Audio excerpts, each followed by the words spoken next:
Glória a Deus. Saúde os irmãos com a paz do Senhor Jesus. Iniciando nossa aula de hoje, Escola Bíblica, primeiro trimestre de 2023, lição de número 9. Nós estaremos estudando hoje o avivamento pentecostal no Brasil, lição de número 9. Vamos orar ao nosso Deus. Senhor nosso Deus, nosso Pai Celestial, nós te agradecemos, Senhor, por nos trazer a sua santa presença, para aprender de ti nesta noite, Senhor. Vem glorificar, vem exaltar o teu santo nome, através das nossas vidas, Senhor. Vem nos dar nesta noite a sabedoria do teu Espírito, Senhor, para que nós possamos crescer e desenvolver na tua presença. Abre a nossa mente, nos dá a compreensão, que as nossas mentes, nossos corações estejam voltados, ó Deus, Senhor, para ti, Pai amado. Em nome do Senhor Jesus, Pai, pedimos a tua bênção, dá sabedoria aos nossos irmãos também que estão ouvindo e aprendendo e compartilhando também daquilo que o Senhor nosso Deus falar conosco hoje. Em nome de Jesus, Pai, te agradecemos. Amém, Senhor Jesus. Glória a Deus. Irmãos, podem assentar-se. Glória a Deus. Aleluias. Então, meus amados irmãos, nós vamos aqui a nosso textuário.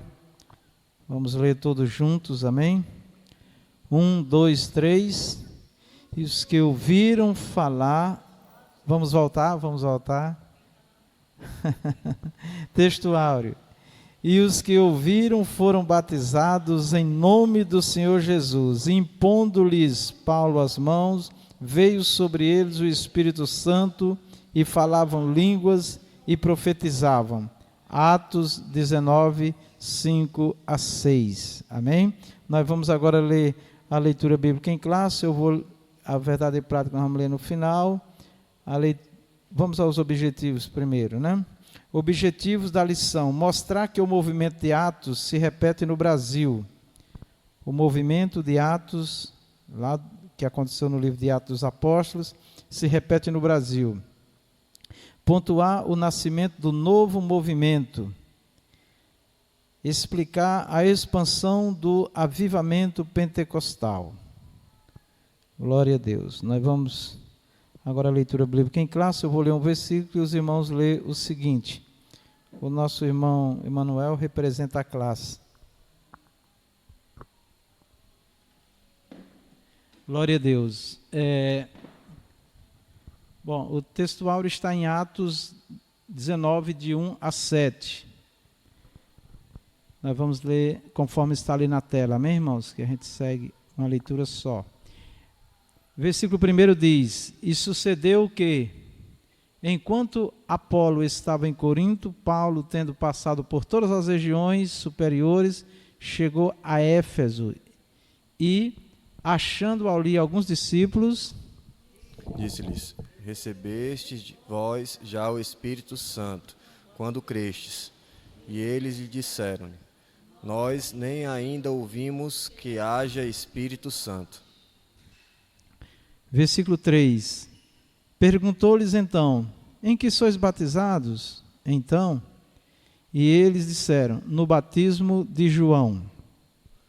Mas Paulo disse: Certamente João batizou com o batismo do arrependimento, dizendo ao povo que cresce no que após ele havia de vir, isto é, em Jesus Cristo.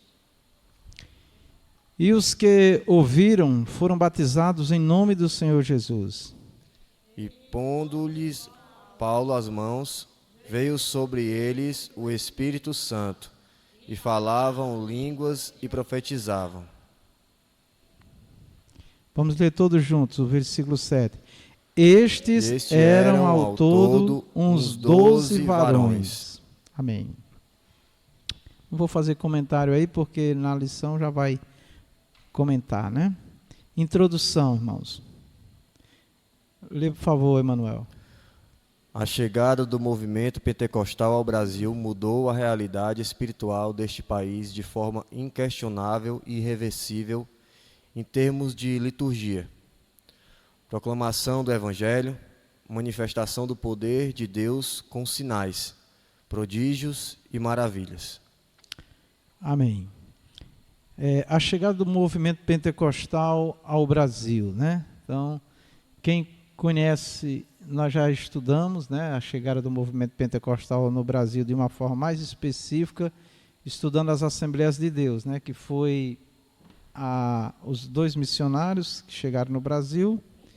Eles começaram a congregar na Igreja Batista, né? Tem atas, tem documentos de todos esses acontecimentos. E chegou um momento que o Espírito Santo começou a se manifestar, né? Igual aconteceu em Atos dos Apóstolos, não exatamente igual, né? Mas parecido. E eles começaram a falar línguas, Deus começou a manifestar os dons do Espírito, e aí a Igreja Batista já tinha uma tradição de não aceitar o que aconteceu em Atos dos Apóstolos, né? Aquela manifestação, e todo o período apostólico dos apóstolos, as manifestações, eles disseram que só aconteceram naquele tempo, e depois dos apóstolos cessou. Por isso que eles também são chamados cessionários, né? Por que cessionários? Cessou, porque eles dizem que essas manifestações cessaram, né? Foi só no tempo dos apóstolos, aqueles apóstolos que estavam com Jesus. Mas nós, pela palavra de Deus, nós vemos claramente que não. A manifestação do Espírito Santo é até o dia da igreja ser arrebatada, né? E então começou esse movimento, e os irmãos da Igreja Batista não aceitaram e pediram para que eles saíssem do meio deles, né? Então iniciou-se ali as Assembleias de Deus, tá? Tem toda uma história documentada, né? Oficial.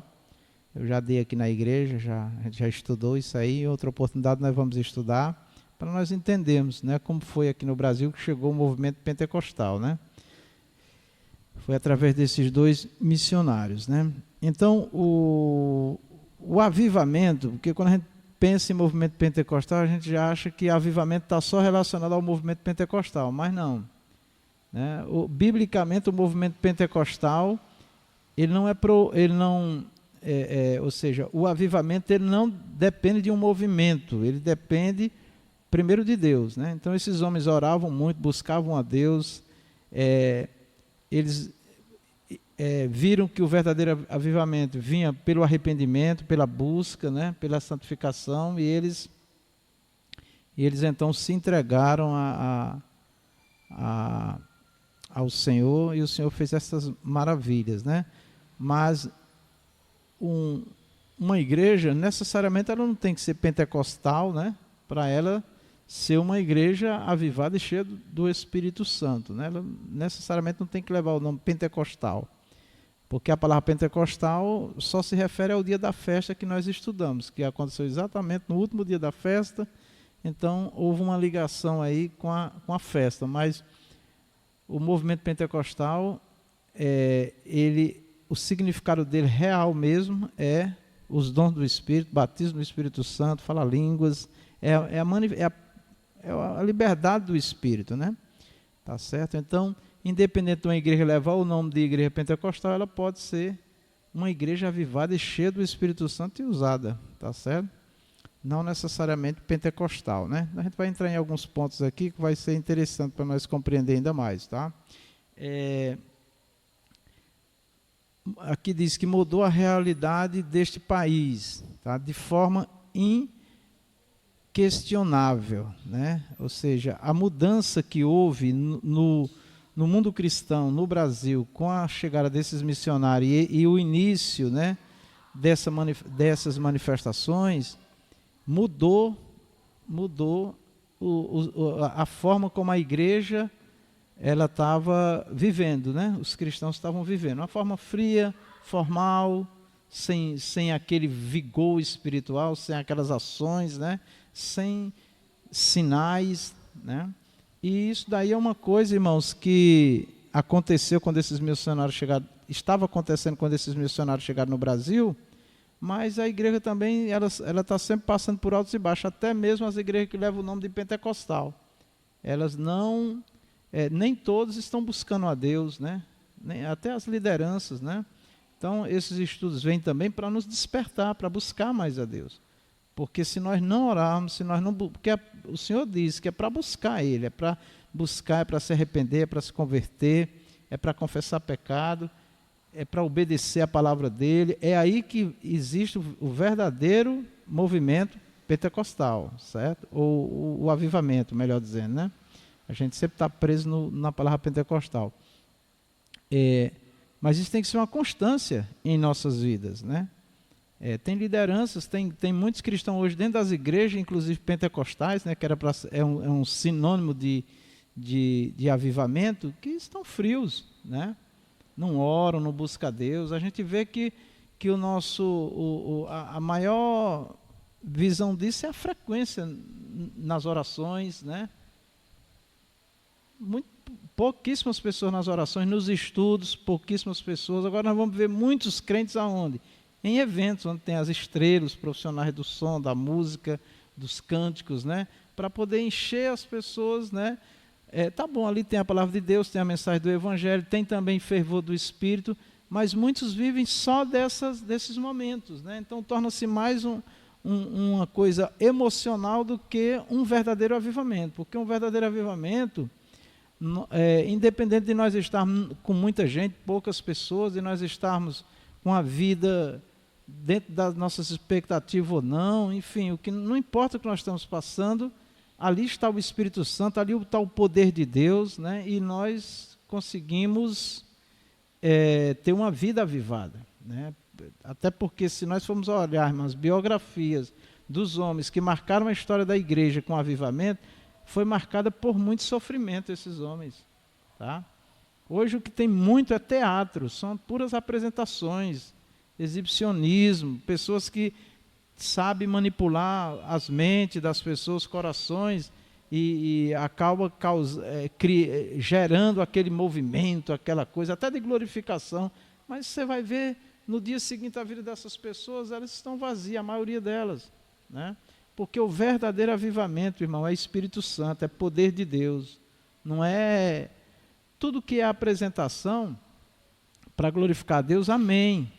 Mas, se não for o Espírito, a obra não tem continuidade, a obra não permanece, tá bom? Então, o Brasil foi, podemos dizer assim, sacudido, né, por esses homens e por aqueles que estavam com eles, cheio do Espírito Santo, poder de Deus, e a gente traz essas histórias para nos despertar, irmãos. Nós não podemos nos conformar com uma vida fria, com uma vida sem alegria do Espírito, sem fervor, sem ações na obra do Senhor, né? Porque todos nós concordamos que tudo vai passar.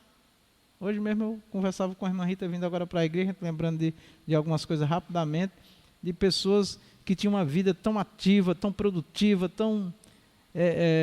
conseguiam inclusive ter riqueza, e depois, anos depois que eu retornei naquele lugar, eu só vi lá a folha seca, as casas caindo, tudo se acabando ali, eles já passaram, e tudo acaba, né? Então, tudo bem que nós temos que viver uma vida aqui como cidadão terreno e cidadão do céu, mas nós não podemos, irmãos, negligenciar o avivamento. Amém? Não podemos, tá? Então é isso aí.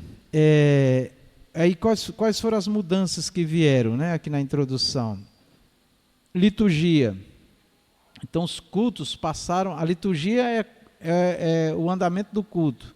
Os cultos passaram a ter mais vida, a ordem do culto passou a ser diferente, a busca, ali a forma como o culto desenvolvia mudou completamente, né? A gente vê hoje que aquelas igrejas pentecostais, vamos falar do pentecostal, né?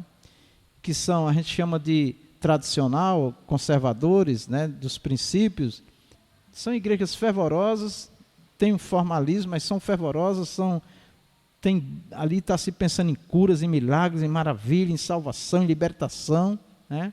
Enquanto que as outras tradicionais que não são desse movimento, se conforma só em apresentar os louvores, em adorar o Senhor, tá bom, glória a Deus por isso, em oferecer o culto ali a Deus, mas não tão intensamente voltado para a cura, milagre, libertação, que é a grande ansiedade das pessoas.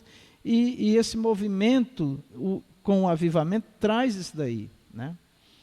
Então isso mudou no Brasil, inclusive teve muitas cruzadas no Brasil, historicamente. Eu ainda criança, não era crente, na minha cidade teve grandes movimentos, vi pessoas soltar amuletos, vi pessoas levantar de cadeira de roda em praça pública. Era um movimento, eles chegavam numa cidade, aquela cidade era abalada pelo poder de Deus, né? É uma coisa tremenda, né? E a gente vê que há algumas décadas, eu posso dizer há uns 20 anos, né? A igreja, muitos estão deixando até os templos e indo para clubes, indo para estádios, indo para outras áreas, para fazer exibições, né? Aí é um movimento, tem alegria, tem festa, tem, mas conversão de verdade, transformação de verdade, compromisso com a palavra de Deus, né? O que a gente vê mais hoje, irmãos, é o crente muito mais preocupado com os interesses pessoais, né? De tudo, econômico, de uso e costume, entendeu? Estão mais preocupados em satisfazer a si mesmo e a obra de Deus ficando cada vez mais em segundo, terceiro, quarto plano, e às vezes até esquece, né? E da palavra de Deus nem se fala, né? Quer dizer que é confesso, que é crente, que é servo, mas não tem compromisso com a palavra, não tem. Quando chega, quando está escrito aqui assim, tal, já escorrega, já sai, né? Então, o verdadeiro avivamento, irmão, ele é uma mistura com Deus, com a palavra de Deus, não é só barulho não, né? Muito bem, então veio a mudança da liturgia, a proclamação do evangelho ganhou muito mais impulso, com certeza, né? E as manifestações do poder, cura, libertações, expulsando demônios, né? E pessoas, quando eu cheguei na igreja, irmão, na nossa igreja não usava nem televisão, irmão, pra vocês terem uma ideia. O povo vivia de oração, irmão. De oração. O povo só falava na volta de Jesus. Onde chegasse. Um crente chegar na sua casa já era meia hora de oração. Para sair era mais meia hora de oração. E alguns faziam um propósito de oração na casa de um, na casa de outro. Era preocupado na palavra, na oração, em ter uma vida santa, separada. Hoje não, meu irmão. É uma minoria que está realmente focado nisso aí, né? E nós todos temos que vigiar, porque o inimigo está aí, querendo encher, né, os corações, os olhos das pessoas com as coisas deste mundo. Só um minutinho, irmã Maria do Carmo. Então, as manifestações do poder de Deus, sinais, nós temos clamado aqui insistentemente nessa igreja, tá? Eu até tive uma conversa com um irmão, por exemplo, propósitos, né? A pessoa pode fazer propósito, já tem os cultos oficiais da igreja, você pode fazer um propósito. Eu vou orar todo domingo num propósito, toda sexta-feira num propósito. Você pode fazer, como pode fazer em sua casa, pode escolher um dia para fazer também, mas a igreja já oferece muitos recursos já para nós aprender a palavra, estudar, para nós louvarmos, para nós orarmos. A igreja tem todos as atividades onde nós podemos desenvolver. Agora precisa ter convicção e buscar com propósito, né? Porque se vir só assistir culto, pouca coisa vai levar. Mas se vir no propósito de adorar, né? De orar, eu vou fazer 3 sextas-feiras, ou 2, ou hoje eu vou buscar intensamente, né? Ontem eu vim para o culto com o coração apertado, porque eu precisava de uma bênção, né? E Deus operou um milagre, né? Porque a gente vem com aquele propósito, né? Eu não gosto de viver assim não, sabe? Eu gosto de viver de outra maneira, assim, não viver esperando, mas parece que Deus prova a gente nessas coisas. Então Deus fez algo extraordinário ontem, né? E prodígios e maravilhas. Prodígios, irmãos, são curas ou milagres extraordinários, né? Que está bem ligado à maravilha. Um cego vê, por exemplo, uma pessoa com a perna bem fininha, né? A voltar ao normal. Uma mão que está encolhida, até nasceu assim, ela volta ao normal, né? Então, um surdo e mudo, né? Todo mudo é surdo. Então ele volta a falar e volta a ouvir, isso é uma maravilha. E outras, ressuscitar mortos, isso é maravilha, né? Então, Tudo isso no movimento pentecostal veio. E veio também a santidade, a separação do crente. Eu dei um estudo aqui das doutrinas que eram ensinadas pelas Assembleias de Deus lá no início para hoje, mudou muito. Porque senão o povo não fica na igreja. A Bíblia manda ser assim, as pessoas querem viver do jeito delas, elas não querem, muitos não querem obedecer. Acha que é radicalismo, mas na época dos missionários, tinha esse negócio não. Ou obedecia ou então não tinha comunhão não. Diaconisa Maria do Carmo. Pega o microfone aí, liga.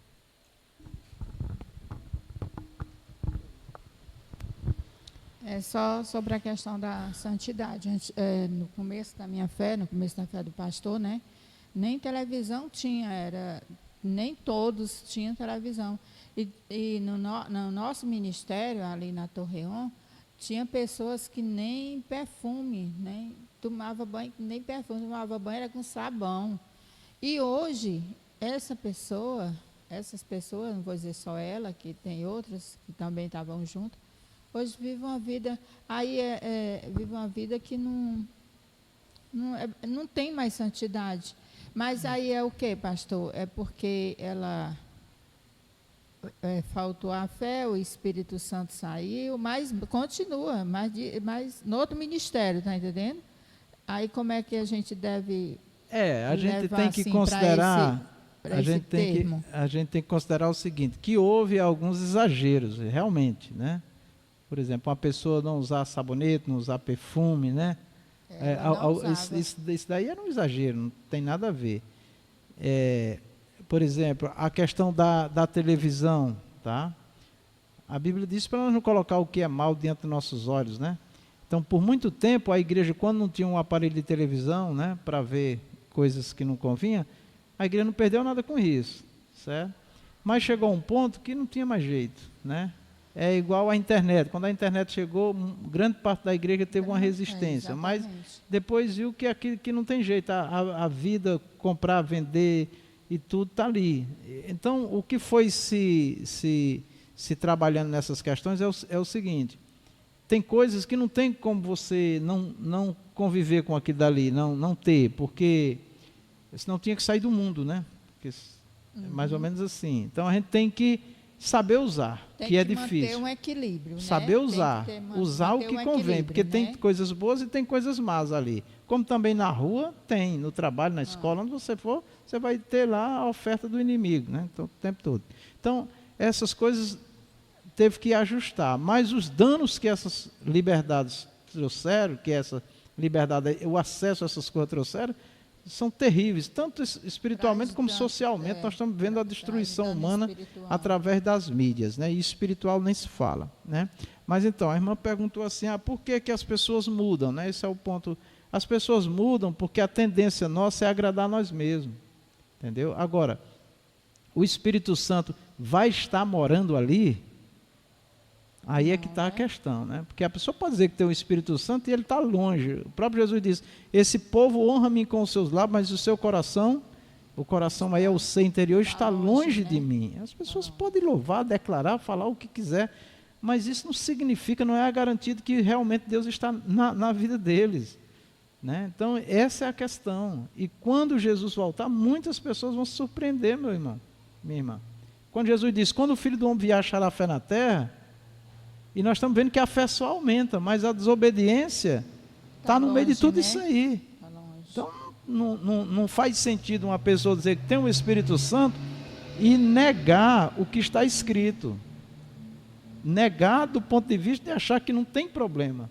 Tem aqueles que não conseguem obedecer porque tem lá sua dificuldade e tal, precisa orar, precisa buscar a Deus, precisa de ajuda, precisa de oração inclusive, né? Mas aqueles que têm o Espírito Santo, irmão, ele não se conforma com o erro, com o pecado, com a desobediência, com aquilo que é contra a palavra de Deus. Na hora que ele ouve a palavra, ele já se rende, já se humilha, já confessa o pecado, já reconhece que precisa mudar. É assim que funciona. Mas se chegou a um ponto, que nós já há bastante tempo e agora nem se fala, que você vai às vezes querer fazer uma pessoa entender algo da palavra, a pessoa simplesmente vira as costas. Tem igreja para todos os gostos hoje, né? Então, é isso aí, meu marido do Carmo. Aí o Senhor Jesus disse, quem é santo, se santifique mais. então, né? olha, quem tem o Espírito Santo e quer se separar para Deus, continue. Não siga o exemplo daquele que está se sujando, não. Que a mesma palavra diz, quem é santo, se santifique ainda. Quem é sujo, se suje. Se suje mais. Né? Ou seja, porque ele não está dizendo se suje no sentido de apoiar, não. Ele está dizendo assim, que quem tem a natureza para caída, para desobedecer, ele vai continuar desobedecendo. E quem tem a natureza de Cristo para se separar para Deus, ele vai continuar se separando.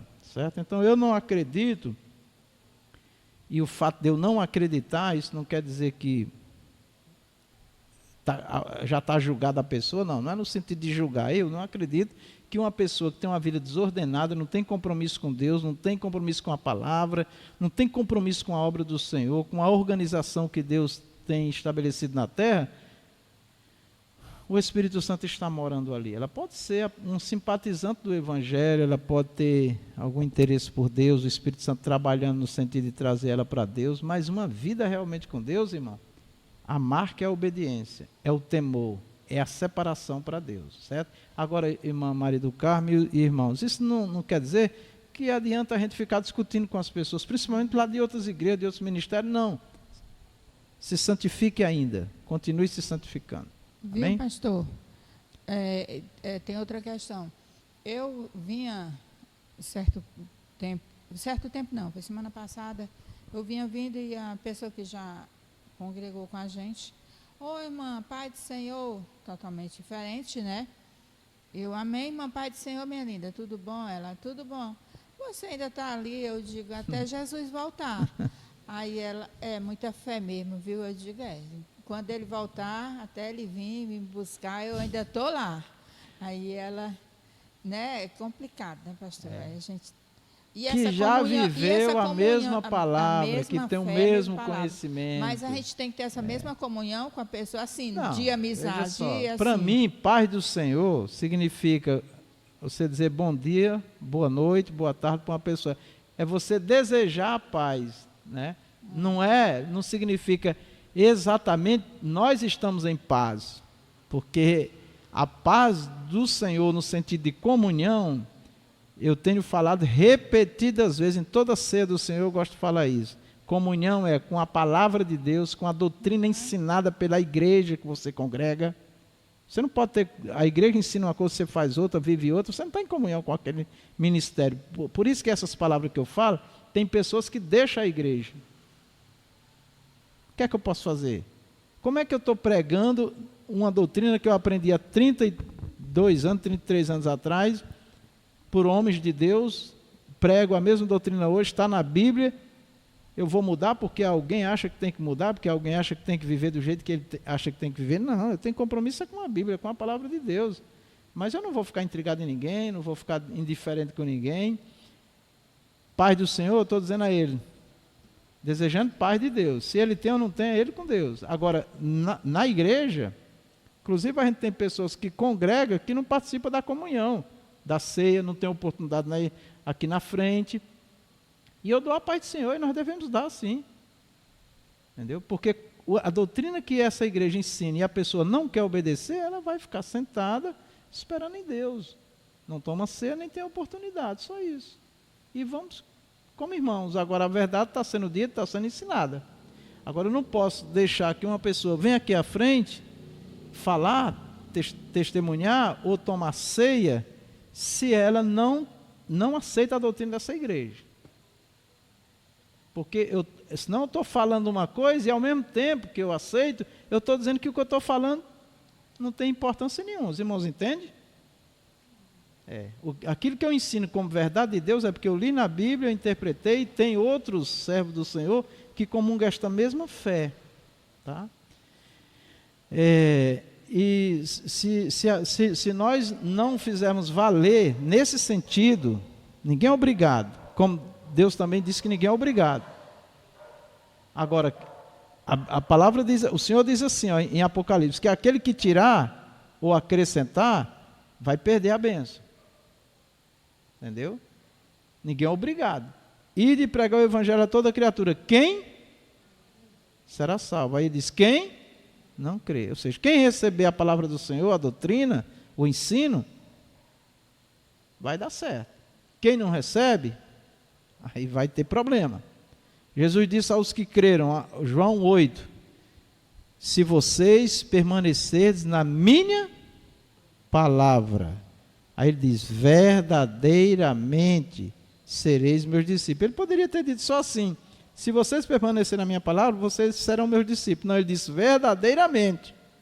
Por que ele deu uma atenção à palavra de verdade? Porque, irmão, sem obediência e sem temor a Deus, irmão, não adianta, não funciona. Amém?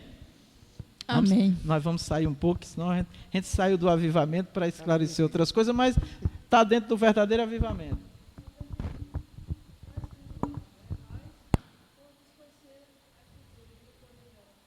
Exatamente. O próprio Jesus diz, errais por desconhecer as Escrituras e o poder de Deus. A questão ali era ressurreição, né? Mas isso se aplica em qualquer outro texto, qualquer outro contexto. A Bíblia diz, não pequeis. Né? Quem é que não peca? Todos pecamos. Agora ele diz, mas se vocês pecarem, saibam que vocês têm um advogado, Jesus Cristo. Mas antes de nós termos Jesus como advogado, como aquele que purifica todo o pecado, antes os versículos anteriores dizem para nós nos sujeitar debaixo da mão de Deus, debaixo da ordenança do Senhor, tá bom? Então, irmãos, tem se pregado uma graça aí, um evangelho, que você não precisa obedecer nada, já está tudo na conta da misericórdia. Isso é um suicídio espiritual. Suicídio espiritual, viu? Amém? Vamos avante. Pode ler, Manuel, por favor. Vindo dos Estados Unidos, os missionários Daniel Berg e Gunnar Wigren chegaram em terras brasileiras em 1910. Por instrumentalidade desses servos, Deus iniciou o maior avivamento espiritual em terras brasileiras. O avivamento pentecostal no Brasil é o que estudaremos nessa lição. Amém. Então esses homens entraram para a história, né? Mas eram homens, nós vamos ter a oportunidade de estudar ainda, de novo, sobre eles, como eles eram, a vida desses homens, tá? É importante. O movimento de Atos se repete no Brasil. Pentecostes entre os salvos. Em Atos 19, 2, há uma pergunta do apóstolo Paulo para os discípulos em Éfeso. Recebestes vós já o Espírito Santo quando crestes? Pronto. Isso daqui é muito importante, porque aqui eles estavam falando do batismo. Tá? Nós vamos ver aqui. Pode ler, Manuel. Essa pergunta também pode ser feita assim. Tendo crido, recebeste o Espírito Santo? E também, recebeste já o Espírito Santo depois que crestes?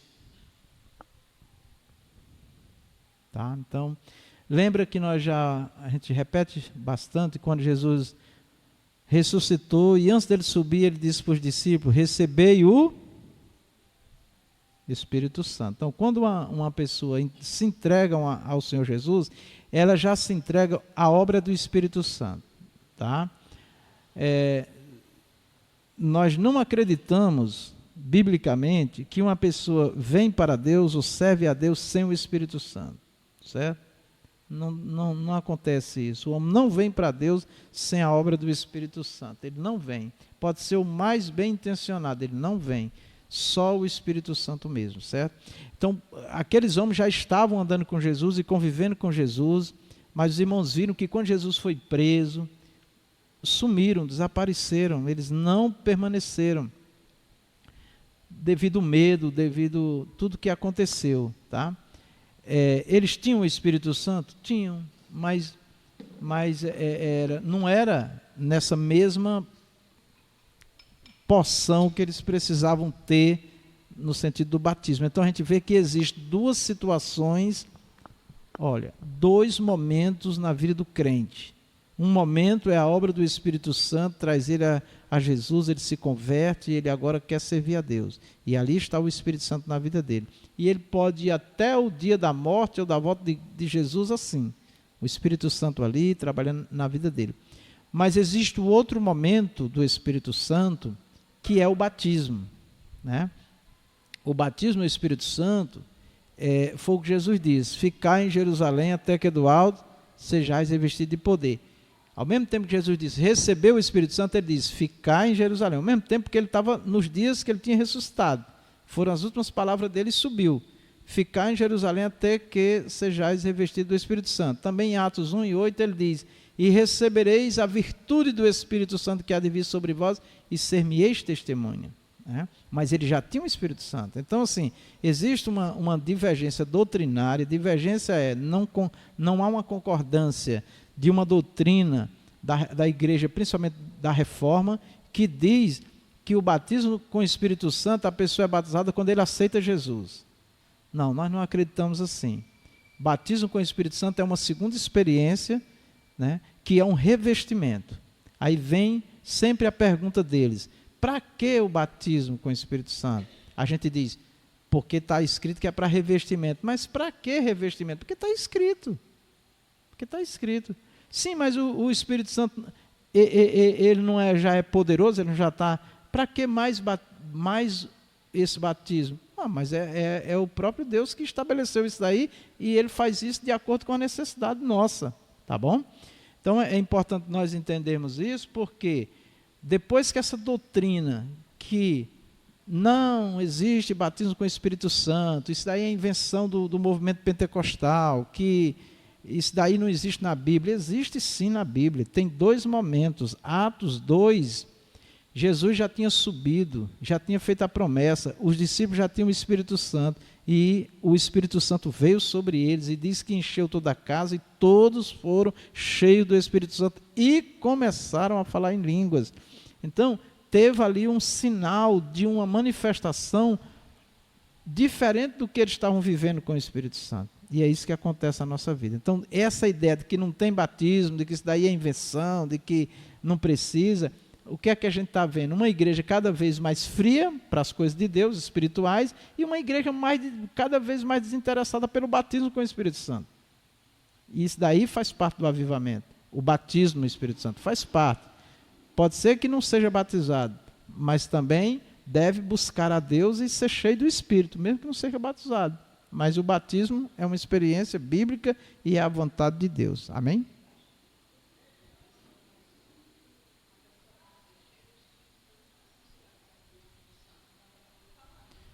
Pode, mas exatamente, certo?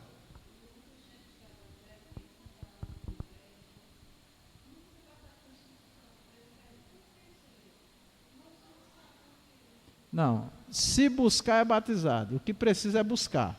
Todos que buscam, recebem. Aí porque para buscar o batismo com o Espírito Santo, precisa orar. Precisa se consagrar, precisa renunciar a esse mundo. E aí é que está, irmãos. O povo não tem tempo de vir mais nem para a igreja. Como é que vai ser batizado? Não, eu oro em casa, eu oro no ônibus, eu oro no trabalho, eu oro não sei o quê. É diferente, irmão, de nós tirarmos aqui meia hora, um domingo de manhã, irmão, para nós orarmos aqui 15 minutos, é uma luta. Como é que pode um negócio desse? Os nossos cultos, há anos atrás, era meia hora de oração antes do culto, irmão. Eu fui numa igreja que era 1 hora de oração antes de começar o culto. Joelho no chão, gritando, clamando pelo poder, pelo batismo, pelos dons. Essa igreja, quando se levantava, irmão, ela orava, os demônios caíam, as pessoas entravam na igreja de uma hora para outra. Era, irmão, a coisa ia para frente, mas... Entendeu? Aí alguém diz, não, mas o pastor tem que chamar, o pastor isso, o pastor, ora, mas o próprio Senhor Jesus diz, ninguém vem a mim se o Pai que me enviou não enviar, ninguém vem sem o Espírito, irmão. A palavra está sendo pregada, a igreja está orientando, e o que nós podemos fazer é orar. E aqueles que estão cheios, que estão, ore, clame, Senhor, levanta, movimenta o teu povo, aviva o teu povo, é isso que nós temos que fazer. Vir na frente da igreja e ficar lançando em rosto. Aqui nós estamos na escola, tá? Por isso que a gente está falando assim, mas em culto público não adianta, tá? Porque você faz é afastar as pessoas. o inimigo colocou na mente das pessoas o seguinte: tudo que você vai falar de exortação, ele já diz, está julgando, está me julgando, julga isso aqui. Não, tá bom? Mas vamos avante. Pastor, só um comentário, Sim. uma pergunta também. Que eu já ouvi falar que eles também colocam essa situação de Atos 2 como uma situação daquele momento específico. E Isso. aí que eles se defendem dizendo assim, que as línguas foram dadas, né, para pessoas que nunca nem estudaram sobre aquela língua, né, passaram por nenhuma escola, para que elas anunciassem a palavra para aqueles que estavam ao redor, né, que em tese chamavam de loucos, né, chamavam eles de loucos. Então eles se sustentavam nisso. Não, então foi um momento específico que Deus concedeu as línguas para que a palavra de Deus fosse anunciada para aquelas pessoas que estavam, digamos assim, essas teorias, elas caem por terra. Quando a gente estuda em teologia, por exemplo, a pneumatologia, que é a doutrina do Espírito, então a gente abre muito esse assunto. Mas vamos lá. O que é que acontece? Eles usam esse argumento que não tem fundamento. Porque no dia de Atos, houve uma manifestação do Espírito Santo, eles falaram língua dos céus, que a gente chama língua dos anjos também, língua dos céus, e quando eles estavam falando as línguas, a Bíblia diz que o Espírito Santo lhes concedia que falasse, está escrito lá. Quando eles falavam as línguas celestiais, naquelas línguas, o Espírito Santo era quem falava com aqueles outros povos na língua deles. Não é que Deus deu língua, deu a eles, para eles falarem a língua daqueles povos. Se for analisar pela razão, o que é que acontece? Vamos dizer que ali tinham aproximadamente 120 crentes, todos falando língua estranha, né? Tinha lá não sei quantas, sei lá, 10 mil pessoas ali ouvindo eles, porque quase 3 mil se converteu. Vamos dizer que vamos dizer que 120 pessoas, Deus escolhesse cada um dos 120 para falar em algumas línguas. Como era que o povo ia entender? Você já imaginou se eu tivesse aqui, eu, o Tarcisiano e o Emanuel, e tivesse aqui 3 nacionalidades aqui, eu falando para uma nacionalidade numa língua, ele falando para outra noutra língua, e ele falando aqui tudo ao mesmo tempo. O pessoal, não, para aí, um fala e esses ouvem. Então não tem como. Não tinha como aquelas pessoas, Deus usar aquelas pessoas, dando a ela a língua das pessoas, para eles falar na língua deles. Não. Eles falavam línguas que o Espírito Santo lhe dava, e eles não sabiam exatamente o que o Espírito Santo estava falando, né?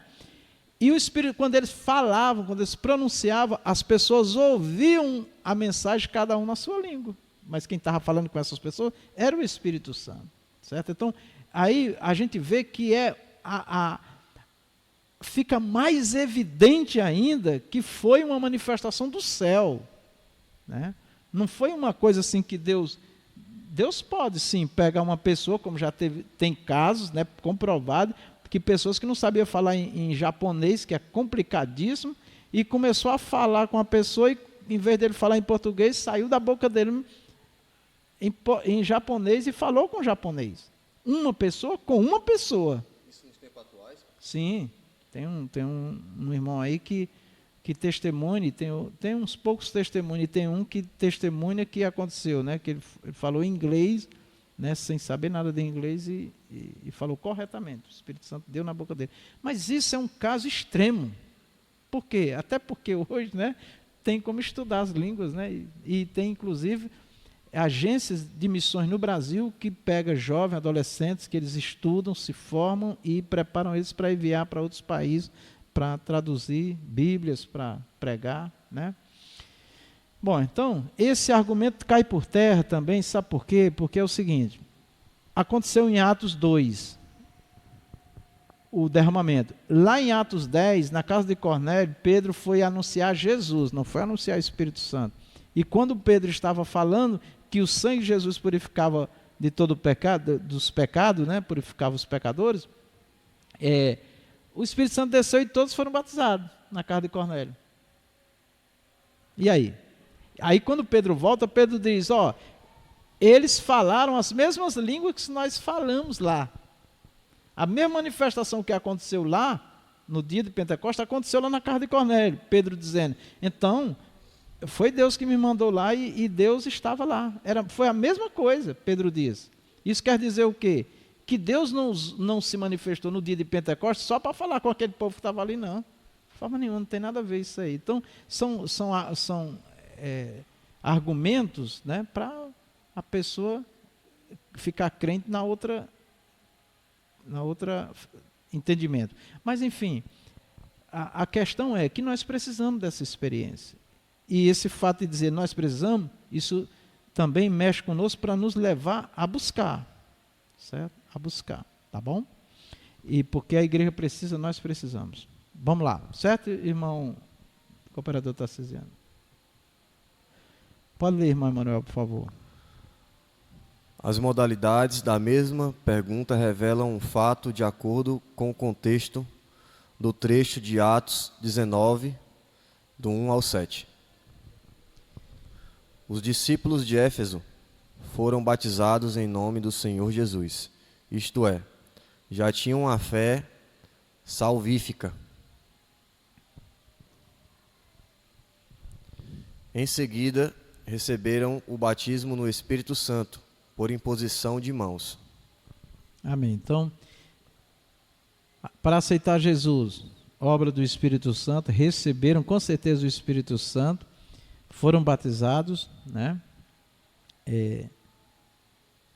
E receberam a fé para se salvar. Se eles receberam a fé para se salvar, é porque essa fé era misturada com a fé em Jesus, não é isso? Que Jesus salvava. E quando os apóstolos chegam, o que é que os apóstolos perguntam? Vocês já foram batizados no Espírito Santo? Não, nós nem ainda ouvimos falar, né? Eles falaram, impuseram as mãos e eles foram batizados. Porque era uma busca constante da igreja, o batismo com o Espírito Santo, que era o revestimento, porque era uma necessidade devido às perseguições que a igreja sofria, né? Independente disso, mas principalmente as perseguições, as lutas, o encorajamento é maior, tá certo? Sim. Com relação ao batismo com o Espírito Santo, né, que eu já vi muitas igrejas, muitas pessoas tentarem justamente batizar alguém impondo as mãos, né? Tipo uma oração, fazendo com que o Espírito Santo entrasse naquela vida e batizasse aquela pessoa através da oração dele, do pedido, do clamor dele. E eu já vi, na verdade eu nunca vi isso realmente acontecer, mas aí está sendo citado que os apóstolos faziam isso e acontecia, com a imposição da mão deles. Por que acontecia naquela época? Assim, eu sei mais ou menos o porquê, mas eu gostaria de uma resposta para concretizar o meu raciocínio. Biblicamente, a gente não tem assim uma resposta exata, né? Um texto que diga que era por isso que batizava, não. O que se entende eram homens cheios do Espírito Santo e os primeiros apóstolos, eles receberam um poder de Deus, uma missão, porque o fundamento da igreja está doutrinário, de poder, está nos apóstolos, né? Eles receberam dos discípulos, eles receberam de Jesus uma capacitação, tanto de conhecimento como de poder, para fundamentar a igreja.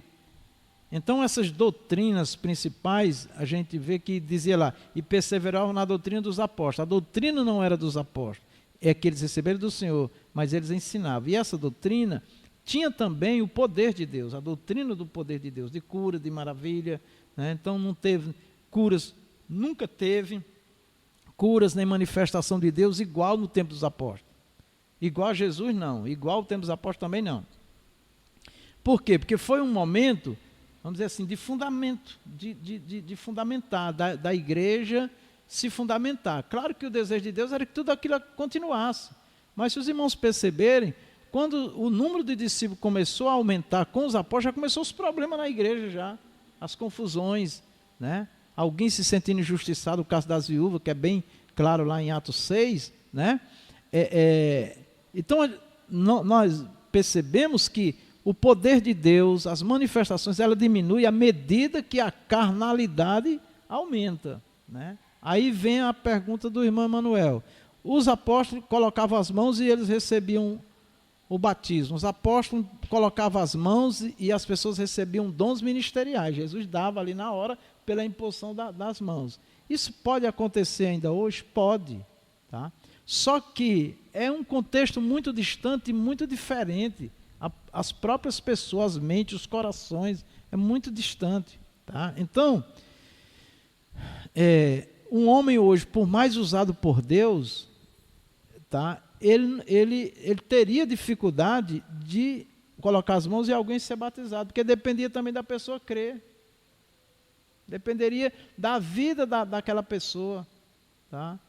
Por exemplo, eu não acredito em batismo no Espírito Santo só de campanha, assim, sabe? Só pela campanha. Eu acho que acontece numa campanha porque é o momento que o povo se movimenta mais, mas, para mim, o verdadeiro batismo é na vida daquele que vem se preparando, que vem se santificando, se separando, não só para o batismo, a vida com Deus. Né? Eu não acredito numa coisa assim instantânea, não. Por exemplo, o que aconteceu na casa de Cornélio? Cornélio, apesar de não ser um judeu, de não ser uma pessoa ainda oficialmente um religioso, né? Assim, pelo menos não se dá para ver isso, mas está lá claro que era um homem que orava, era um homem que tinha uma vida zelosa ali em relação ao próprio Deus, né? Que o Senhor mesmo veio e pediu para ele mandar chamar Pedro. Então, aí com certeza o povo que estava na casa de Cornélio eram pessoas que certamente participavam das orações de Cornélio, já tinha ali uma preparação. Então isso não acontece assim de qualquer jeito, né? Que uma pessoa levanta a mão e... Agora, o que acontece às vezes nas igrejas, nos movimentos de batismo? A pessoa fica falando língua e sugerindo a pessoa que ela fale, né? E aí a pessoa, de tanto ouvir e de estar às vezes ali glorificando, ela fala, mas ela foi batizada? Porque o batismo tem que ser o Espírito Santo falando a língua aqui no meu coração, certo? E um sinal do batismo, que eu aprendi logo cedo, isso foi muito importante para mim, é que o coração arde. Você sente um calor dentro de você. E quando as línguas vêm, quando você é tomado, você sente o sobrenatural de Deus. É algo que não é assim uma coisa da mente. Eu memorizei aqui umas línguas e vou falar. Porque está o movimento aqui, eu vou falar para ficar legal. Não, não é isso.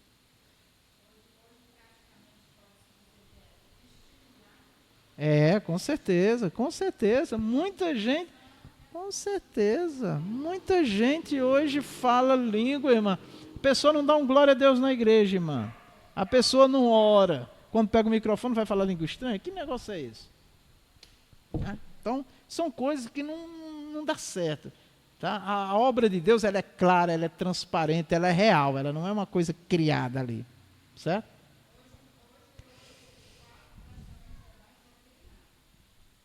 A gente não pode dizer e julgar assim, mas nós temos que entender que não é dessa forma que o Espírito Santo trabalha, de alguém sugerir e o outro falar, não é assim. Certo? Vamos lá? Como vimos em lição anterior, há duas experiências distintas no livro de Atos dos Apóstolos. A primeira, experiência de salvação. A segunda, o batismo no Espírito Santo. Pronto. Isso daqui precisa ficar claro para os irmãos, porque o nosso foco aqui é avivamento, e avivamento tem que ter Espírito Santo.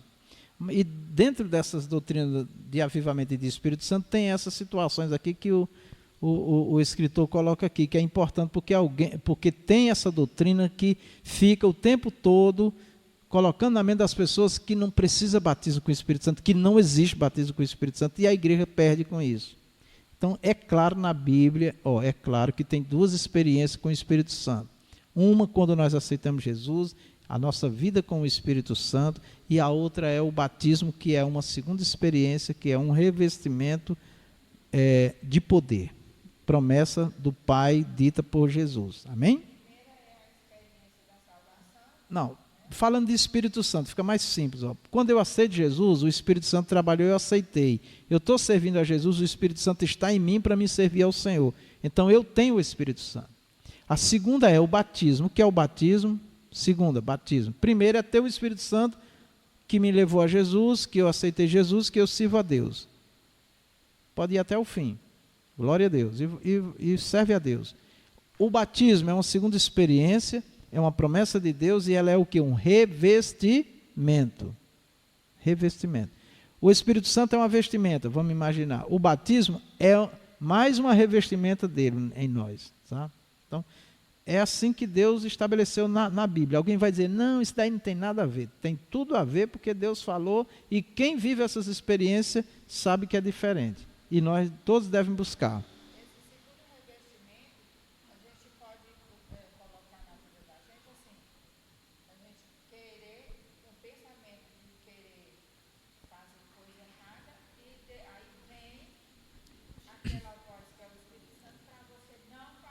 Não, é assim, ó.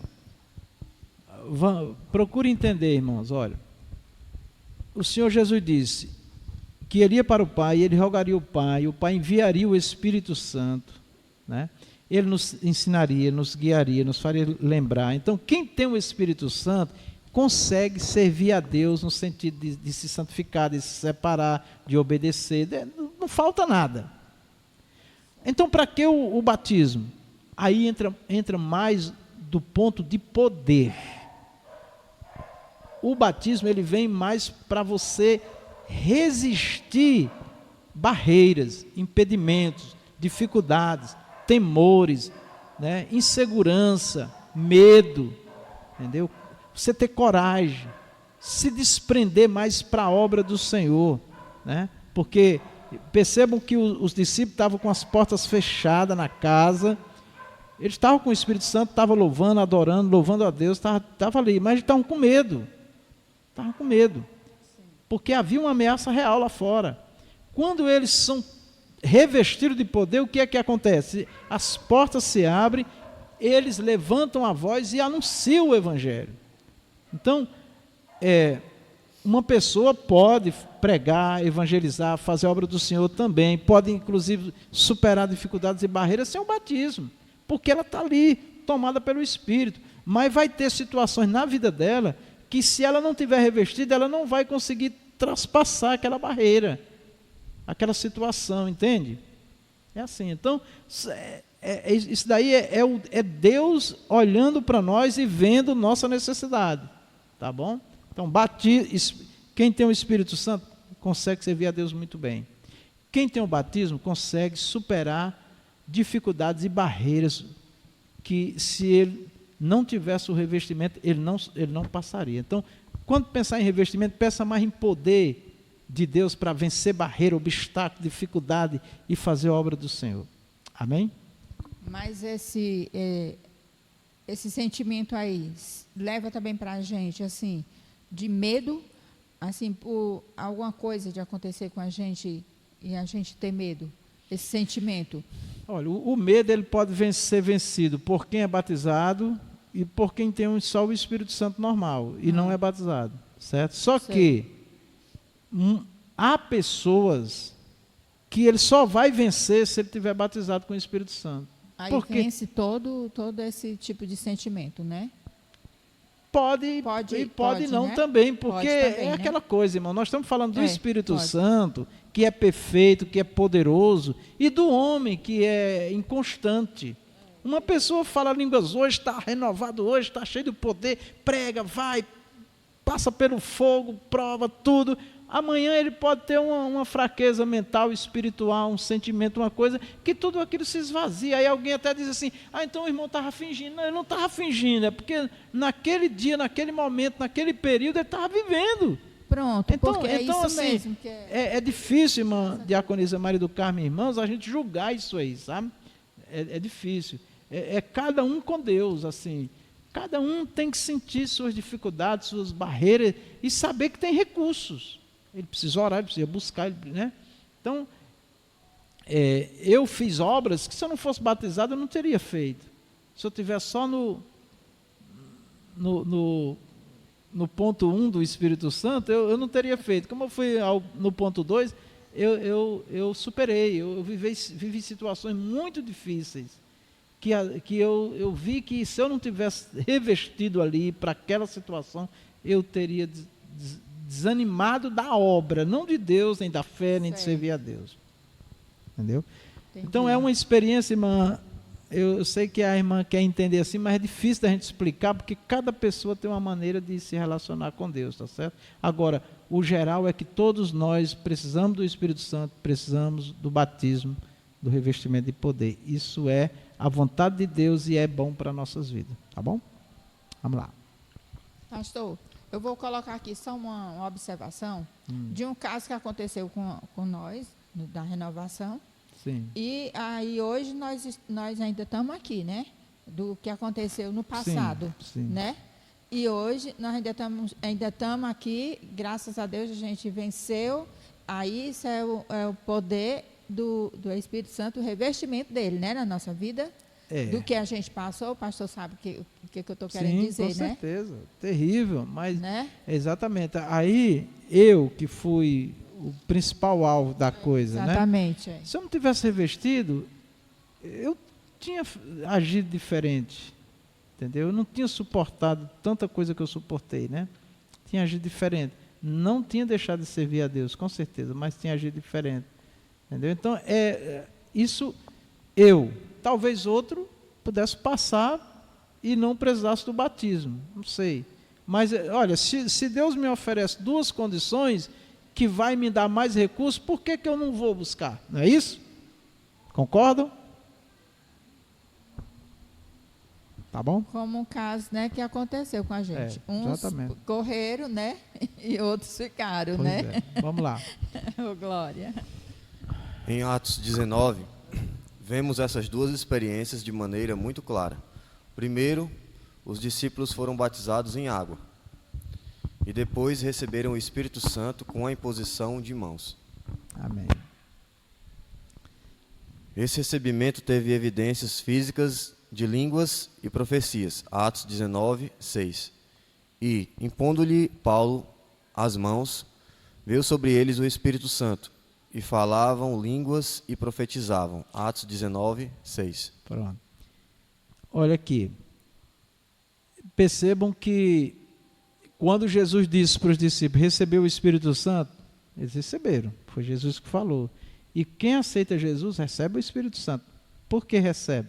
Porque foi o Espírito Santo que trabalhou para isso acontecer. E agora o Espírito Santo vai morar na vida dessa pessoa. O apóstolo Paulo disse assim, que os confessos, né, os que confessam Jesus, né, os são servos mesmo do Senhor, ele diz que são templos e morada do Espírito Santo. O Espírito Santo vai morar nessa pessoa. Agora percebam que aqui tem um detalhe, ó. E impondo-lhes as mãos, veio sobre eles o Espírito Santo e o quê? E falaram línguas, certo? Falaram línguas e profetizavam.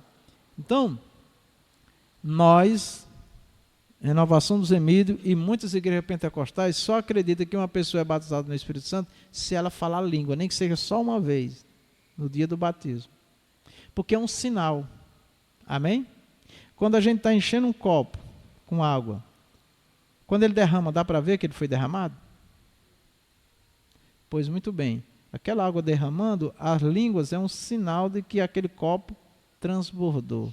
O batismo com o Espírito Santo, ele vem numa forma de um transbordamento. Eu tenho o Espírito Santo, que é a água, e em algum momento ele vai transbordar, e é algo tão sobrenatural que você é tomado, é algo muito glorioso. Até quando a gente está pregando, a gente está falando, às vezes numa pregação, que a gente é tomado ali, sente, as línguas vêm, você fala, né? Então, é porque houve um transbordamento ali da presença. Esse transbordamento é só uma figura de linguagem, para a gente entender que houve algo além do normal do Espírito Santo, entende? Então, percebam que eles tinham sido batizados, aqui eles receberam a oração, eles receberam o Espírito Santo, mas já aqui o recebimento já foi um batismo no Espírito Santo. Eles já tinham, porque tudo aquilo aconteceu pelo Espírito Santo.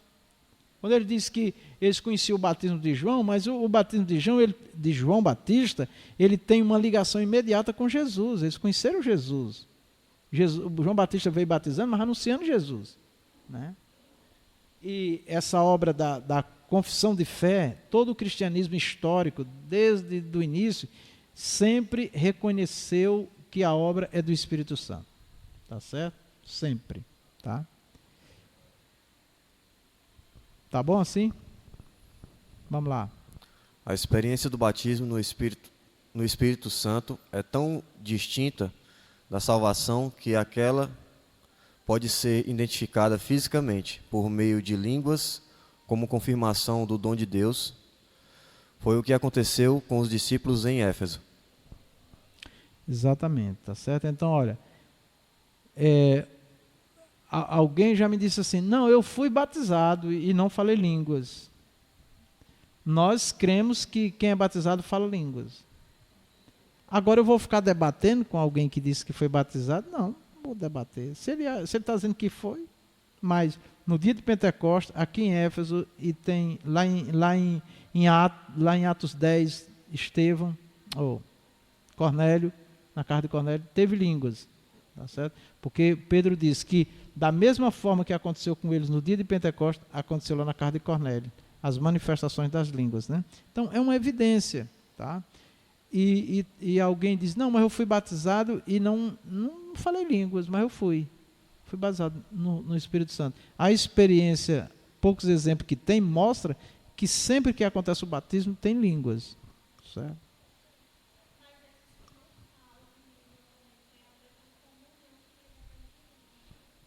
Que ele tem com o mundo? É comunhão. Não, necessariamente não, porque uma pessoa pode ser um crente em Jesus e ter o Espírito Santo e não ser batizado no Espírito Santo, e ele tem comunhão com Deus, porque a comunhão com Deus, ela é, antes de tudo, o meu espírito com o Espírito de Deus, o meu espírito se comunicando com o Espírito de Deus, o meu espírito submisso à palavra do Senhor. Eu estou misturado ali com Deus, tá? Então aqui é comunhão, isso aqui. O batismo, ele já acontece numa dimensão além disso daqui. Já é o que? O revestimento voltado mais para poder, para realização, certo? De obras. Tá? Aí, a palavra comunhão, que a irmã está colocando, entra em que sentido? Entra assim, ó. A pessoa foi batizada e parou de falar línguas, e não fala mais línguas, não tem mais aquela experiência. Por quê? Porque aquela experiência é de momento. Uma pessoa que foi batizada, pronto, ela já está batizada no Espírito Santo. Porém, falar línguas, ter uma vida ativa, uma vida mais... Isso vai depender agora de quê? Dela manter aquela busca, né, de oração, agora pelo poder de Deus, para Deus usar nos dons, usar em curas, usar em evangelização e vai, entendeu? Então, dá para entender isso? Comunhão é pessoa, o meu espírito, o teu e o de Deus, e a palavra ali.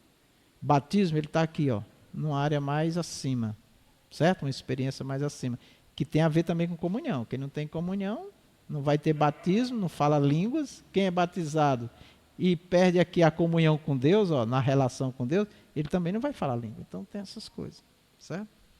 Mas isso aí. Pronto. Não, nem sempre. Não, nem sempre. Nem sempre. É porque o batismo, como ele está numa dimensão mais de busca, mais de vida ali, de oração, de propósito com Deus, então diminui as línguas por conta disso, mas ele pode ser renovado a qualquer momento. Certo? Vamos lá? Chamado por Deus. Eu acho que nós vamos ter que ter uma doutrina aí, um mês aí só de Espírito Santo. Tem muita dúvida. E conversar mesmo, viu? Chamados por Deus. Vamos lá. Algo semelhante aconteceu aqui no Brasil por intermédio de Daniel Berg e Gunnar Wingren. Pela direção de Deus, os dois missionários suecos chegaram ao Brasil em 19 de novembro de 1910. Olha que obra, hein? Olha o que é que o poder de Deus faz, né? No início do século XX, predominava a existência das igrejas históricas ou tradicionais. As igrejas históricas são as igrejas da Reforma, Batista, Presbiteriana e outras dessa mesma linha, as mais conhecidas, né? Então elas são conhecidas como históricas ou tradicionais, e também da Reforma porque elas se originaram através de Martinho Lutero, né? Que veio os pais da igreja da Reforma. Um principal deles é Calvino, né? Então quase todas essas igrejas seguem na risca a doutrina de Calvino, né? Nós temos um pouco da doutrina de Calvino e temos muito mais da doutrina de Armínio, né? Que é os arminianos, ou de Armínio, os calvinistas, os batistas. Nós não somos totalmente Calvino, tá? Porque Calvino tem umas doutrinas de Calvino que nós não seguimos elas, certo? Tem umas crenças que não dá para a gente falar aqui agora, porque demanda tempo, né? Que nós não aceitamos. Então, se alguém disser, você é calvinista? Não, eu tenho um pouco de Calvino, porque ele foi um teólogo respeitado. Então você é armínio?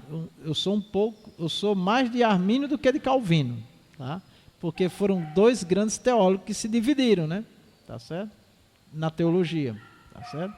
E aí a gente pode estudar Calvino e pode estudar Armínio também na teologia, e no estudo aqui também entre nós, um dia a gente pode estudar, tá bom? Para a gente entender essas doutrinas que são hoje as doutrinas que mais dominam o mundo cristão, tá certo? São esses dois teólogos. Vamos lá. Consequentemente, havia muitos cristãos que experimentaram a salvação em Cristo, mas nunca haviam experimentado o batismo no Espírito, tal qual os primeiros crentes em Atos. Isso. Então, isso daqui é histórico, viu, irmãos? É história. Isso aconteceu, tá? Muitos crentes confessaram Jesus, se batizaram e não tiveram uma experiência no batismo com o Espírito Santo, tá? Deus usou Daniel Berg e Gunnar Ringen para mostrar a esses cristãos que eles não podiam mais ignorar a pessoa bendita do Espírito Santo. Aqui tem um ponto aqui que eu acho assim meio estranho, o que o comentarista faz aqui, tá? Porque os batistas, os presbiterianos, as igrejas históricas, tradicionais da Reforma, eles creem no Espírito Santo. E eles têm o Espírito Santo. Certo? Eles têm. Inclusive fazem grandes obras para Deus, de evangelização. Muitas vidas aceitam Jesus e vão ser salvas pela fé em Jesus lá na Igreja Batista, nas igrejas lá, né? Cada um, Deus é quem vai julgar isso aí. Então, quando ele diz aqui que não podiam mais ignorar, talvez a colocação aqui ficou meio fora assim, um pouco de contexto, para ele explicar. Eu creio que o que ele quer dizer aqui, ele não podia ignorar as manifestações do Espírito Santo. O mesmo que aconteceu em Atos, na história dos apóstolos, por muitos anos na igreja, no mundo, né, essas manifestações, eles não podiam continuar ignorando, mas continuam. Mas esses dois homens, não, deram lugar, ou deixaram o Espírito Santo usar eles poderosamente e fez essa obra gloriosa que está aí, né? E que influenciou todas as igrejas do mundo, né? Assim, do Brasil, vamos falar de Brasil, né? Tá? Porque esses movimentos também são em outros países, né? Mas vamos falar do Brasil. Influenciou todas as igrejas. Hoje tem Batista Renovada, por exemplo. Creio no batismo com o Espírito Santo, nos dons, maravilha de Deus. Batista, né? Tá? Eu conheço um pastor que é amigo meu, que é um advogado altamente letrado, cheio do Espírito Santo da palavra e é batista. A igreja dele é batista, mas crê nos dons e defende o batismo no Espírito Santo na igreja dele. Certo? Então assim, ele só quer dizer assim, que eles não deveriam ignorar, não deveriam continuar ignorando, e nós, que somos pentecostais, não podemos desprezar essa bênção, tá bom? Não podemos, devemos fazer um propósito de buscar e ser batizados. Vamos lá. Pode ler, irmão Manuel. Isso. As experiências gloriosas de Atos dos Apóstolos passariam a se repetir em terras brasileiras. Era possível ser um cristão com mais fervor espiritual. Amém. Foi realmente, historicamente, as histórias que a gente vê, livros e tudo, mostra que o Brasil foi sacudido, inclusive o Brasil foi considerado por muitos anos o celeiro espiritual do mundo, mas houve uma queda muito grande no nível espiritual e moral da igreja brasileira, e hoje a igreja é uma vergonha, muito defasada, porque o dinheiro, o poder financeiro, econômico tomou conta da igreja. Sim, voltando aqui, o nascimento de um novo movimento, a pregação do avivamento pentecostal. A pregação dos missionários chamou a atenção das igrejas tradicionais, causando incômodo e preocupação. Eles não foram bem aceitos pelos pastores das igrejas históricas. Igrejas históricas, batista, presbiteriana, e aqui no caso foi a igreja batista. Tem documento oficial de ata. A irmã Celina de Albuquerque, membro de uma igreja tradicional, aceitou a mensagem do batismo no Espírito Santo e tomou a decisão de ficar em casa, orando a Deus para que Ele confirmasse se aquela doutrina estava correta. Amém.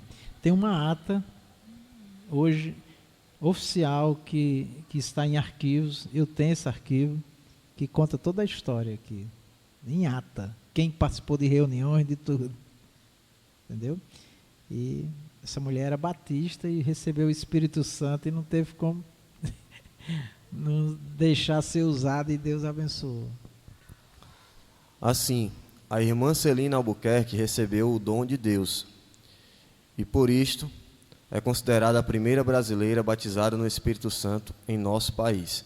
Outros irmãos se juntaram a ela e foram também batizados no Espírito Santo. Infelizmente, a direção da igreja da qual esses irmãos faziam parte não concordou com aquele avivamento espiritual e promoveu uma reunião para confirmar quem estaria de acordo com a mensagem dos missionários. Nessa reunião, 19 irmãos se levantaram e foram convidados a deixar a igreja. Assim, inicia uma história de perseguição que marcaria o movimento pentecostal no Brasil. Exatamente. Isso daqui que ele está falando está em ata, assinado. Aconteceu exatamente isso aqui. Crescimento e perseguição. A perseguição contra os pentecostais eram grandes, conforme Jesus disse, Mateus 5,10. Bem-aventurados os que sofrem perseguição por causa da justiça, porque deles é o reino dos céus. Mateus 5,10. Elas se davam na esfera litúrgica, entre outras. Por exemplo, nos primeiros batismos, no Pará, alguns inimigos da obra tentaram impedir o ato batismal. Amém. Eu ainda vi a igreja sendo muito perseguida, apesar de não ter tanto tempo na igreja, mas no ano de 90, o período de 80 a 90, a igreja era muito perseguida. Para trás nem se fala, né? E aqui o Senhor Jesus, em Mateus 5,10, bem-aventurados os que sofrem perseguição por causa da justiça, porque deles é o reino dos céus. Esse movimento trouxe uma perseguição muito grande à igreja brasileira, de muitas invasões de cultos, entendeu? Pessoas entrar e quebrar tudo, crentes ser apedrejados, açoitados nas ruas, nas casas, serem invadidas, aqui no Brasil, entendeu? Porque isso daqui começou a libertar o povo, irmão. Libertar o povo. O diabo, se a igreja estiver quieta, o diabo está gostando. Mas quando a igreja sai para pregar, para orar na casa de alguém, quando nós começamos a enfrentar mesmo o inimigo na vida das pessoas, pode ter certeza que muita coisa vai se levantar contra nós, entendeu? Mas se ficar quietinho, o inimigo gosta. Entendeu? Então é isso. Então a igreja quer ver as coisas acontecer, começa a se mexer pregando o evangelho. Aí alguém pode dizer, é melhor ficar quieto. Não. Jesus chamou, foi para guerrear, vem irmão, vamos guerrear. Há registro de que um deles até sacou um punhal para investir contra o missionário Gunnar Wingren. Foi a irmã Celina que impediu o crime, jogando-se na frente do meliante. Tá vendo aí? E era crente, viu, irmão? Revoltado com o movimento, com o crescimento da obra. Outros registros mostram que em Mosqueiro, no interior do estado, uma casa de pregação foi cercada e apedrejada. Os crentes tiveram de sair para se proteger. Isso. Era guerra, irmão. A gente ia fazer culto campal, era com oração, com jejum. Jejuava a semana toda e orava, porque a gente sabia que ia enfrentar uma batalha lá na rua. Hoje? Hã? Pois é, hoje a gente bota uma caixa de som em qualquer esquina, faz culto, tudo tranquilo. Mas quando eu comecei a minha fé, quando a gente ia fazer uma obra, já era semana de jejum e se consagrando e pedindo poder de Deus, porque quando a gente ia, o inimigo se levantava mesmo. Terrível. Histórias como essa são abundantes no desdobramento do movimento pentecostal no Brasil. Entretanto, o Senhor deu muitos livramentos ao seu povo. Salmo 34, 7. O anjo do Senhor acampa-se ao redor dos que o temem, e os livra. Olha, irmãos, eu estava pensando no acontecido aqui, de domingo, né? Na verdade, o problema não era conosco, era com outra pessoa. Mas eu vi situações na igreja que o problema era com a igreja. A pessoa vinha era para matar crente mesmo, matar pastor, e era possuído pelo inimigo mesmo. Eu me lembro que uma vez eu na portaria da igreja, o camarada queria bagunçar o culto e não pôde. Aí na portaria da igreja ele disse: eu vou em casa buscar um revólver e vou matar vocês aqui. E foi mesmo. Só que quando ele estava vindo, a igreja a gente tinha até um paravento assim na porta, até uma forma de proteção também. Quando ele estava vindo, a gente mantinha tinha uma mureta assim, e tinha um portão. A gente mantinha sempre o portão lá fechado. Ele veio, irmão, só que ele vinha do lado da calçada lá. Quando ele foi cruzar a calçada, eu nunca esqueço daquilo. Ele não conseguia pisar na rua, da calçada para a rua para vir para cá. Ele ficava... E eu tenho certeza que era o anjo de Deus ali, não deixando ele passar. E armado ainda. E nós lá dentro da igreja. E era o diabo querendo matar os crentes mesmo. Então era luta, irmão. A irmã Rita está aqui, que conviveu. Era difícil um culto para não ter uma perturbação, né, irmão? Negócio... Hã? E as pessoas bebiam e iam para a igreja acabar os cultos. Tinha uma lá que foi um dia acabar o culto lá na igreja lá. Aí ela entrou bêbada na igreja, era a mulher que cuidava. A irmã Rita era quem liderava. E a mulher... E a gente orava, caía endemoniada, bêbada, aquela confusão. A mulher acalmava, sentava, aí saía um pouquinho. Daqui a pouco ela voltava de novo, possuída de novo. E era aquela briga o culto todinho, né? Aí teve uma hora que disseram lá para a irmã Rita: irmã, olha o que ela está indo fazer lá fora. Ela estava com uma garrafa de cachaça lá fora. Ela ia lá fora, bebia, entrava e bagunçava, expulsava os demônios. Ela melhorava, ia lá fora de novo, beber outra. Aí, da outra vez que ela entrou, aí uma das irmãs foi lá e deu fim à garrafa de cachaça. Quando ela voltou, procurou a cachaça que não achou, foi embora, nunca mais voltou, né? Então, irmão, era uma perturbação. Ninguém conseguia, era difícil mais adorar a Deus um dia em paz. Meu Deus.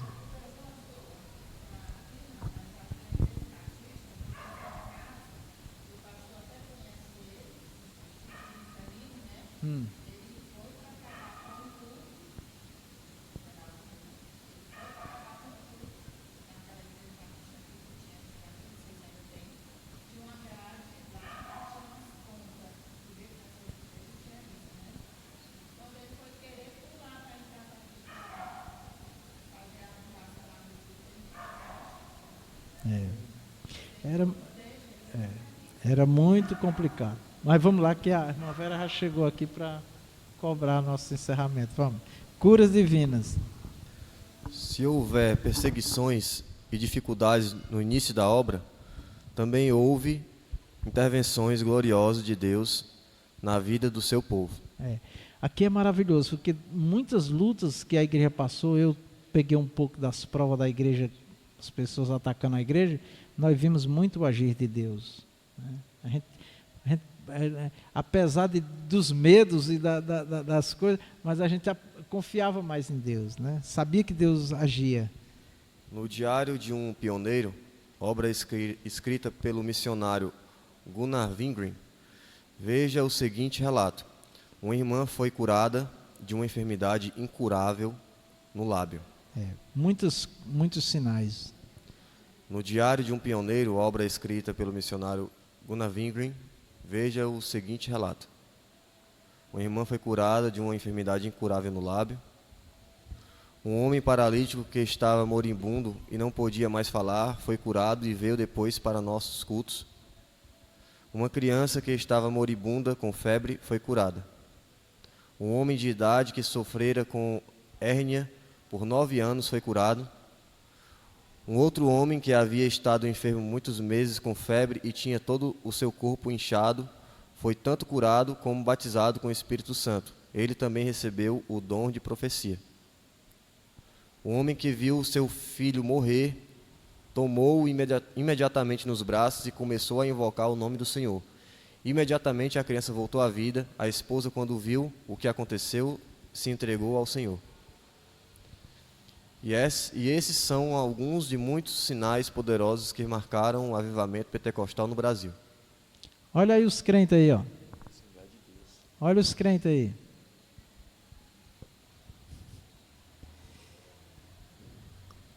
Eram os sinais de Deus confirmando a pregação dos nossos pioneiros. Marcos 16, 20. E eles, tendo partido, pregaram por todas as partes, cooperando com eles o Senhor e confirmando a palavra com os sinais que se seguiam. Amém. A expansão do avivamento pentecostal. Modelo. O avivamento espiritual fez com que nossa igreja no Brasil buscasse um modelo de crescimento centrífugo, ou seja, de dentro para fora. Por aí. Começaram cultos numa casa, num pequeno salão, num bairro, numa cidade. Os pentecostais evangelizavam pelas ruas, casas, escolas, hospitais. Olha aí, tá vendo? A igreja pentecostal, ela trouxe também um modelo de culto muito simples, porque as igrejas tradicionais, como elas eram mais ricas, elas já tinham estrutura, entendeu? Eles não faziam cultos em lugares simples, era só, né? Inclusive, fizeram muitas críticas, igrejinha de fundo de quintal, e muitas críticas, mas eles viram que essas pequenas igrejas, né? Você vê a igreja do Parque do Vaqueiro, começou debaixo de um cajueiro, hoje está num templo, né? Mas nós nunca, a irmã Solange, a missionária Solange, saía daqui do Potira com o Charles, numa moto, com a caixa de som na perna, que ela era mais nova, ia para os lugares escuros, lá dentro do Parque do Vaqueiro, fazer culto, ela, o Charles e mais um ou outro irmão, ganhando almas, né? Irmã Solange, essa missionária aí. Os irmãos aqui, a igreja do Palmirim, que a gente viu aquilo ali hoje, antes era um alpendre de uma casa e o banco era uma carnaúba. Então, assim, a gente viu muita coisa muito simples e Deus levantar, entendeu? Inclusive, já teve gente que foi ver a igreja no Palmirim, que conheceu a história do início, que ficou de boca aberta, né? Não é essas coisas todas, mas, enfim, e a gente está falando só de estrutura física, mas como a igreja se organiza, mas ela não depende de uma estrutura física, ela começa praticamente do nada. Então, porque o evangelho, acima de tudo, é vidas, é ganhar vidas, né? Vamos lá. Mais adiante, os irmãos buscavam um local mais amplo para atender à expansão da obra. E o Senhor salvava, curava, batizava no Espírito Santo. O avivamento pentecostal foi crescendo de maneira nunca vista em nosso país. Estava acontecendo o que Jesus prometeu. mas recebereis a virtude do Espírito Santo, que há de vir sobre vós. E ser-me-eis testemunhas tanto em Jerusalém como em toda a Judéia e Samaria e até aos confins da terra. Atos 1:8.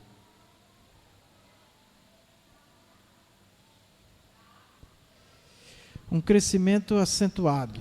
Os pentecostais no Brasil não crescem porque buscam pessoas em outras igrejas, mas crescem porque as evangelizam e as discipulam por meio do Evangelho de Cristo. Pronto, essa é uma meta nossa. Nós não buscamos crente em outras igrejas. Quem já está numa igreja que serve a Deus, nós jamais convidaremos para congregar conosco. Não é que nós não queremos. Porque a missão da igreja é ganhar perdidos. É quem não aceitou Jesus, quem está desviado. Amém, irmãos? Esse é o nosso foco. Tá?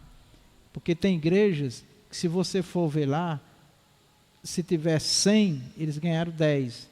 O resto é das outras igrejas que eles saem oferecendo cargo, posição, com elogios, com um monte de barganha para juntar gente. Isso não é crescimento de obra, certo?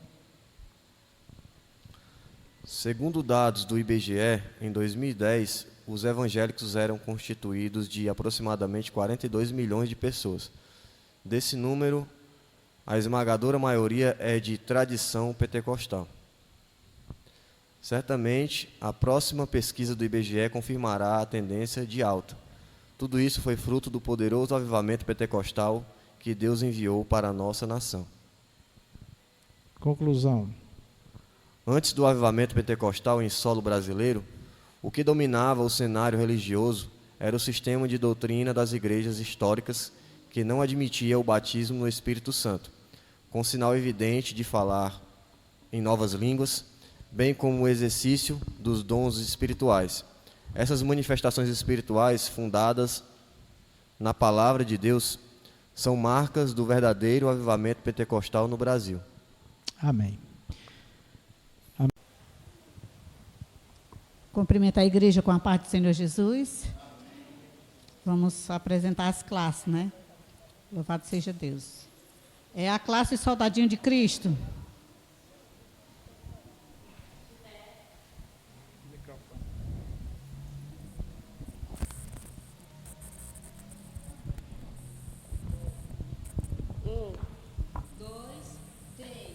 Eu sou um bom pastor da vida pelas ovelhas.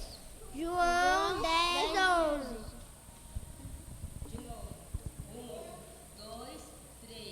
Eu sou um bom pastor da vida pelas ovelhas. João 10:11. Amém, irmãos? Deu para entender, né? Louvado seja Deus.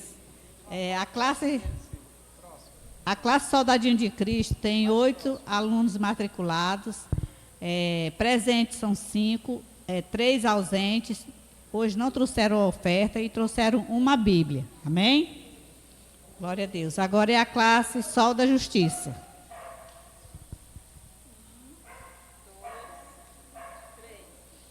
Eu oro a ti, ó Deus, porque tu me respondes. Por isso ouve-me, escuta as minhas palavras. Salmo 17:6. Glória a Deus, né? Ah, maravilha. A classe Sol de Justiça tem 5 alunos matriculados, 3 presentes, 2 ausentes, ofertaram R$2 e trouxeram 3 Bíblias. Amém? Agora eu passo a oportunidade para a irmã Rita. Graças a Deus.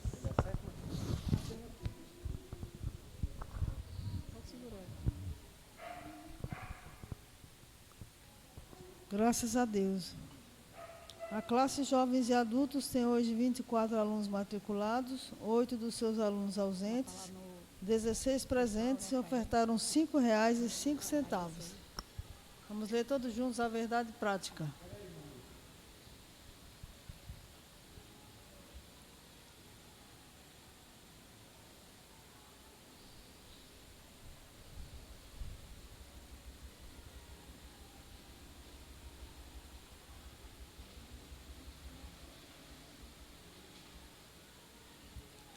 Quando eu disser classe jovens e adultos, aí os irmãos começam, amém?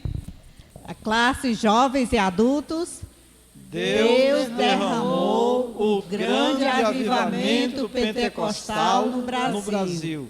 Ele pode avivar mais uma vez o seu povo. Glória Amém. a Deus. Pronto, pode encerrar? Glória a Deus. Que maravilha, né, irmãos?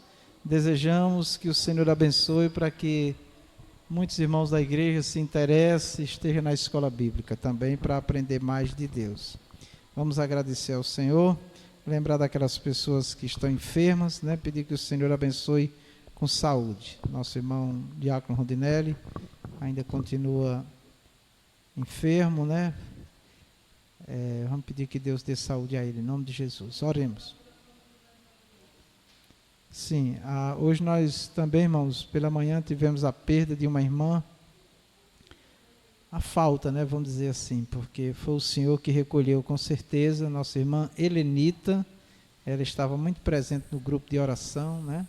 Ela teve um problema assim, sentiu muitas dores e acabou tomando um remédio errado, a pressão baixou e não teve como recuperar e ela acabou partindo, né? Ela começou a sentir-se mal no sábado, né? E na madrugada de domingo, né? E aí hoje pela manhã ela veio a óbito, tá? Ainda nova, né? Deve ter 65 anos, 60 e pouco, né? Então vamos pedir pela família, né, que estão sofrendo, uma irmã que já congregou conosco por muitos anos e tinha uma grande estima por nós, pela obra do Senhor. Oremos. Senhor nosso Deus e nosso Pai Celestial, ó Deus, nós pedimos pela família da nossa irmã Helenita, Senhor, que neste momento sofre, as filhas, netos, que o Senhor venha dar força a esta família, confortar, consolar nesse momento de dor. Abençoa, Senhor Deus. Louvamos a Ti, Senhor, pelo tempo que a Tua filha passou conosco, deu uma grande contribuição na Tua obra, que o Senhor, meu Deus, abençoe os que ficam com salvação, traz eles para a Tua presença, para Te servir, em nome do Senhor Jesus, Pai amado, Te pedimos, oramos também por aqueles que estão enfermos, pedimos a saúde do pastor Rejânio, pedimos a saúde do diácono Rondinelli, da sua família, o Senhor abençoe aquele lá, da nossa irmã Maria Melo, Senhor, que deseja muito estar aqui, mas devido às enfermidades não pode, o Senhor dê a saúde dela. Abençoa a diaconisa Josefa também, dando a saúde dela. Abençoa a missionária Rita Félix também, lhe dando a saúde. Peço a minha saúde e a saúde dos meus irmãos, meu Pai. Repreende toda doença, toda enfermidade. Nos livra, Senhor, de todo o mal, da violência. Guarda nossas vidas, nossa casa, nossa família. Continua nos dando a Tua graça, o Teu poder celestial, para Te servir. Batiza no Teu Espírito Santo aqueles que ainda não foram batizados. Aviva a Tua obra em nós, todo dia, Senhor. Desperta-nos, ó Deus, para a Tua obra. Abençoa para que nós possamos, pelo poder do Teu Espírito, Senhor, levar a Tua palavra, levar o Teu poder de cura, de salvação, de libertação, de transformação de vida. Guarda a cada um de nós, ó Pai, em nome do Senhor Jesus Cristo. Meu Deus, eu também peço a saúde do meu irmão Marcos Antônio, Senhor. Repreende toda enfermidade, todo mal, e dai a bênção que Ele está esperando, Pai, em nome de Jesus. Sê conosco, leva-nos em paz, em segurança aos nossos lares, nos livre de todo mal, meu Senhor. Em nome de Jesus, Te agradecemos, Pai. Amém. Que o amor de Deus, a graça de nosso Senhor Jesus, a doce comunhão do Espírito Santo seja conosco e com a igreja de nosso Senhor em toda a face da terra. Todos nós dizemos amém, na gloriosa paz do Senhor. Deus abençoe.